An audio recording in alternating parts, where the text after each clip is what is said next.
खुलुमबाय बड'लेण्ड इंखं टेलिभिजन स्टुडिय'आव आं ललिता गयारी दिनै मोनाबिलिनि गाहाय रादाबफोराव दं। एबसुआ हारिनि साफ्रोमबो दैदेनगिरिखौनो खौसे जानायखौ लुबैयो दिपेन बर'। तेजपुराव खुंनाय आसाम सोरखारनि केबिनेट मेलाव माखासे बिथांखिफोर लादों। मेट्रिक आनजादाव जोबोर गाज्रि रिजाल्ट खालामनाय गं 102 फरायसालिफोरनिसिम जाहोन खिन्थिनाय नटिस। क'क्राझारनि सालाकाथियाव रां दाबिनायखौ हरैनि थाखाय दाखाथिफ्रा फालांगिरिखौ गाग्लोबदों।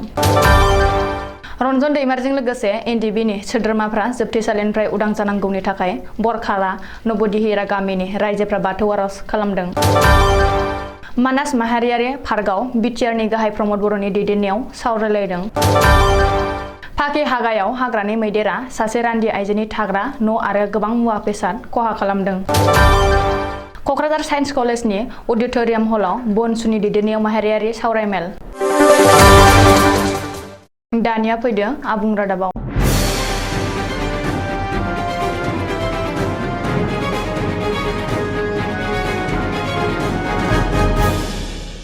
हारिनि साफ्रोमबो दैदेनगिरिफोरखौनो खौसे जानायखौ एबसुआ लुबैयो।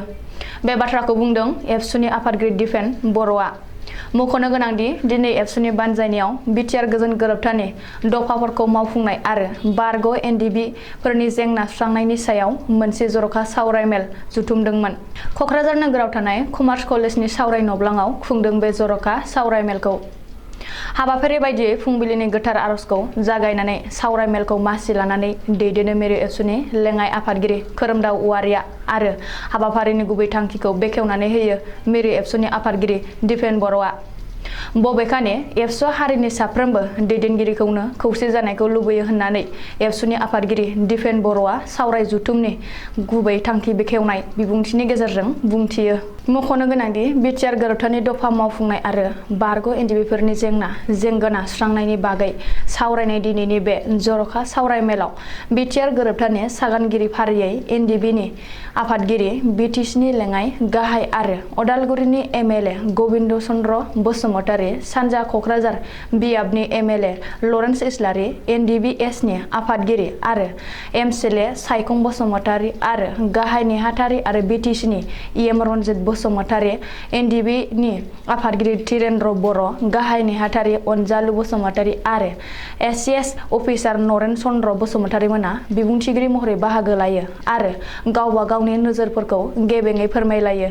बबेखानि फैबाय थानाय समफोराव बिटिआर गोरोबथाखौ जाय थांखिजों खालामनाय जादोंमोन बै एखे थांखिजोंनो जयै गसंथानानै मावफुंनो थांखि लायो होननानै मिथिनो हादों। तेजपुरा दिनै मिनि तेजपुर महर मोनदों मानोना दिनै आसाम सोरखारनि 50थि सप्तायारि केबिनेट मेलखौ तेजपुराव खुंदों। डक्टर हिमन्त बिश्व शर्मानि मन्त्रि सभाखौ फेहेरनायनि उनाव दिनै गिबि खेबनि थाखाय केबिनेट मेल जुथुमदों आरो बे केबिनेट मेलखौ दिनै सानजौफुनि 11 रिंगायाव तेजपुराव जुथुमदों। मख'नो गोनांदि तेजपुरनि बाहेरायाव खुंनाय केबिनेट मेलफोरनि गेजेराव बेयो 4थि केबिनेट मेल। दिनैनि केबिनेट मेलाव आसामनि रायजो राजाफोरनि जौगाथायनि थाखाय माखासे थांखिफोर लानाय जायो। मिथिनो हानाय बायदिब्ला दिनैनि केबिनेट मेलाव लखिमपुर आरो तकवाखानानि गेजेराव गोदान दालां बानायनो थांखि लायो। बे दालांनि थाखाय केबिनेटआ 348 कौटि रां बाजेट थिसनदों। बे दालांआ लुफुंजायोब्ला 71 किमि गोलाव लामाया 23 किमिल' जागोन। तामुलपुर आरो बाक्सा जिल्लाखौ फोनांजाबनो थाखाय फाग्लादिया दैमानि सायाव गंसे दालां बानायगोन। बेनि थाखाय 247 कौटि रां बाजेट। गुवाहाटी नोगोरमानि मरा फरलु दैमाखौ गोदानै जावना गोदान महर होनायनि थाखाय दिनैनि केबिनेट मेलाव 15 कौटि रां थिसनदों। 185 कौटि रांजों गुवाहाटी नोगोरमायाव खनसेयैनो 5,000 सुबुं जिरायनो हानाय बायदियै सावराय नब्लां बानायगोन। 130 बिघा हायाव आलाबय दावहानि गोसोखांथि बानायगोन। बे बिथांखियाव 100 फुट गोलाव थुंग्रिबो बानायगोन आरो बेनि थाखाय दिनैनि केबिनेट मेलाव 150 कौटि रां बाजेट खालामनाय जादों। मख'नो गोनांदि बेनि अनगायैबो दिनैनि केबिनेट मेलाव माखासे बिथांखिफोरबो लानाय जादों। सेबाया बावैसो फोसावनाय मेट्रिक आनजादाव जोबोर गाज्रि रिजाल्ट खालामनाय रायजोनि गं 102 फरायसालिफोरनिसिम जाहोन खिन्थानाय नटिस। बे नटिसखौ जारि खालामदों आसाम सेकेन्डारि इडुकेसन काउन्सिलआ। जाहोन खिन्थानाय नटिस मोननाय गं 102 फरायसालिफोरनि मेट्रिक आनजादाव उथ्रिसारनायनि हारा लाथिख' आरो 10 जौखोन्दोनि गाहायाव। रिपर्ट बायदिब्ला इडुकेशन काउन्सिलनि डाइरेक्टरा गं 102 फरायसालिनि गाहाय फोरोंगिरि आरो प्रिन्सिपालनो लाइजाम हरनानै 9 जुन खालि जागायनानै सप्तासेनि गेजेराव जाहोन खिन्थानो बिथोन हरदों। मा जाहोननि थाखाय मेट्रिक आनजादाव सासेबो फरायसाया उथ्रिसारनो हायाखै एबा 10 जौखोन्दोनि खमसिन फरायसाफोराल' उथ्रिसारनो हादों बेनि जाहोनखौ सप्तासेनि गेजेराव फोरमायहरनांगौ। बैफोर फरायसालिनि गाहाय फोरोंगिरि एबा प्रिन्सिपाला मख'नो गोनांदि बावैसो फोसावजानाय मेट्रिक आनजादाव उथ्रिसारनाय फरायसाफोरनि हारा 56.49 जौखोन्दो, नाथाय रायजो नाङै गं 102 फरायसालिफोरनि उथ्रिसारनाय हारा लाथिख' आरो 10 जौखोन्दोनि गाहायाव। आसाम सेकेन्डारि इडुकेशन काउन्सिलआ जाहोन खिन्थानाय नटिस दैथायहरनाय गं 102 फरायसालिफोरनि गेजेराव गं 25 सोरखारि फरायसालिफोरनि उथ्रिसारनाय हारा लाथिख' जौखोन्दो एबा बै गं 25 फरायसालिफोरनि सासेबो फरायसाया मेट्रिक आनजादाव उथ्रिसारनो हायाखै। गुबुन फारसे गं 70 फरायसालिफोरनि उथ्रिसारनाय हारा 10 जौखोन्दोनि गाहायाव आरो गं 7 फरायसालिफोरनि उथ्रिसारनाय हारा 10 जौखोन्दो होननानै मिथिनो हादों। क'क्राझार जिल्लायाव फिन दुंहाव थासारि, दाबिनाय रांखौ मोनैनि थाखाय दुथांफ्रा सासे फालांगिरिखौ गाग्लोबदों। क'क्राझार जिल्लानि सालाकाथियाव जादों बे जाथाया। मिथिनो हानाय बादिब्ला शुक्रबारखालि मोनाबिलिनि 8:30 रिंगायाव सिनाय मोनि दुथांफ्रा हाथियार लाना बिकास जैननि गलायाव हाबना रां दाबि खालामो। बबेखानि हेलमेट आरो गोसोम मास्क गाननानै फैनाय दुथांफ्रा हाथियार दिन्थिना रां दाबिनायनि उनावबो बिकासआ रां गैया होनना रां हरनो राजि जायैयाव पिस्तलजों खर'आव बुनानै जखम खालामना ओंखारलाङो। दुथांफ्रा गलानि गुबुन सासे मावफारियाखौबो बुना जखम खालामो। बबेखानि दुथांफ्रा रां दाबिना लांनाय समाव गंसे टिभिखौ सीसी केमेरा सानानै बुफायलाङो होननानै फालांगिरि बिकास जैनआ खौरांगिरिनि सिगाङाव फोरमायदों। मख'नो गोनांदि रां दाबि फैनाय दुथांफ्रा गावसोरखौनो KLOनि सोद्रोमा होनना सिनायथि होदों होननानैबो बिकास जैनआ पुलिस आरो खौरांगिरिनि सिगाङाव फोरमायदों। मख'नो गोनांदि क'क्राझार जिल्लायाव फिन हाथियार दिन्थिना रां दाबिनाय जाथाया ओनसोलाव दुंहाव थासारि सोमजिहोदों आरो बयखौबो गिख्रंहोदों। बे जाथायनि सायाव क'क्राझार पुलिसआ गोख्रों नायबिजिरनो जागायबाय आरो बे जाथायजों लोब्बा थानाय सन्देहआव 5 सुबुंखौ हमनानै पुलिसआ जेरा खालामगासिनो दं होननानैबो खौरां मोन्दों। हमजानाय सुबुंफोरखौ सनिराम राय 25 बोसोर, किरेन राय 27 बोसोर, हिरमक बर्मन, रमानाथ बर्मन, गौतम राय 28 बोसोर होनना सिनायथिनाय जादों। एनडिबिनि गायसनगिरि आफादगिरि रन्जन दैमारजों लोगोसे जोबथेसालियाव थानाय एनडिबिनि माखासे सोद्रोमाफ्रा थाबैनो उदां मोननांगौखौ हास्थायनानै बाथौ सिबिसालियाव आर'ज खालामदों।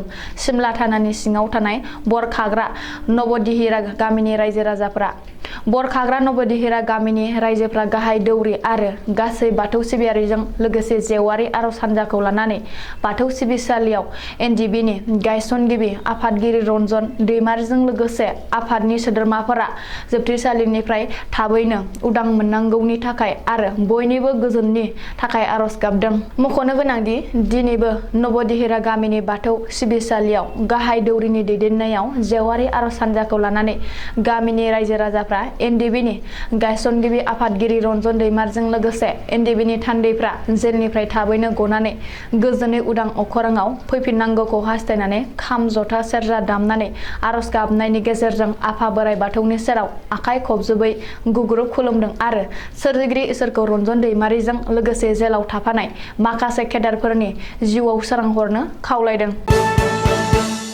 बिटिआरनि मावफुंगिरि सोद्रोमाफोरजों गोथौ रायज्लायलायदों बिटिआरनि गाहाय प्रमद बर'आ। बिटिआरनि मोनफ्रोमबो बिफाननि सायाव सावरायलायनाया बेलासिनि 5:30 रिंगानिफ्राय मोनानि 8:30 रिंगासिम जादोंमोन। सावरायनायाव बिटिआरनि लामा, सावस्रि बायदि बिफाननि सायाव गोनाङै सावरायलायदों होननानै मिथिनाय जादों।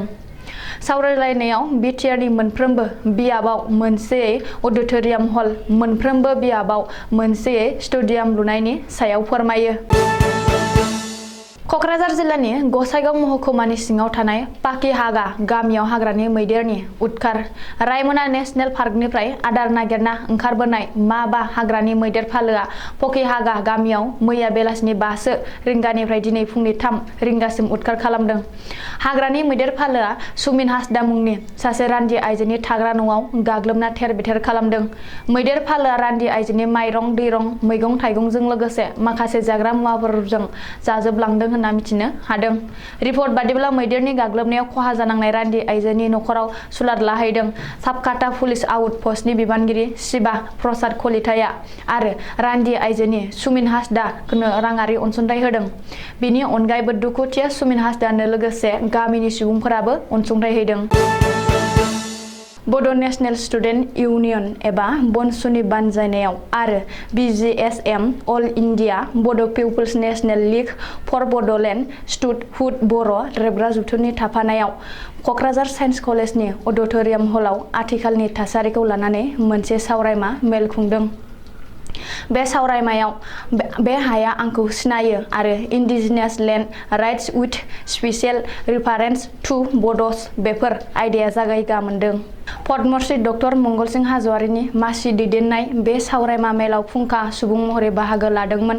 फारियै बारग' MP सानसुमा खुंगुर बैसागुथारि, बड'लेण्ड मुलुगसोलोंसालिनि आजिरा मोननाय डाइरेक्टर डक्टर दिननाथ बसुमतारी, BTSनि बारग' प्रिन्सिपाल सेक्रेटारिनि आजिरा मोननाय IAS अफिसार रबिनसन मुसाहारि, BACनि बारग' EM गजेन हाज'वारि, दावराव देख्रेब नार्जारि, आजिरा मोननाय accountant general IAS officer Phinuel Basumatary, आजिरा मोननाय IRS officer Janaklal Basumatary, Garjan Mushahary, Rajen Basumatary, doctor Subungsa Mushahary, doctor Benedict Hazowary आरो डक्टर धीरेन्द्र बर'मोनहा गावबा गावनि बेसेन गोसा सावरायमा बिदांखौ बुफ्रुलांदों। बेनि सिगाङाव बनसुनि आफादगिरि बनजित मनजिल बसुमतारीया किनट बिबुंथि होनानै बुंदोंदि आथिखालाव बिटिआर गोरोबथा खालामखांनायनि उनाव गोदान आथालनि माखासे लाइमोनफ्रा सिगांनि रोंगौथि गोनां एबा गोरों-गोरा सुबुंखौ मान होनोबो रोंलिया। बिसोरनि गुदि खिथा मिथिया जासेनो ससियेल मिडियाफोराव जानला-मानला बिबुंथि होनानै सोंखारि लेवाय आरो खोमसि फोथायग्राफोरखौबो गोबां नुनो मोनो। मानोना खायसे लाइमोनफोरा एबा सानस'नो हाजोबै सुबुंफ्रा दावखाया गुफुर होनब्लाबो औ गुफुर होनफाग्रा जाबाय। बेखायनो आथिखालाव सोलायनाय आरो बेनि सायाव सानलिरनो गोनांथि फैबाय।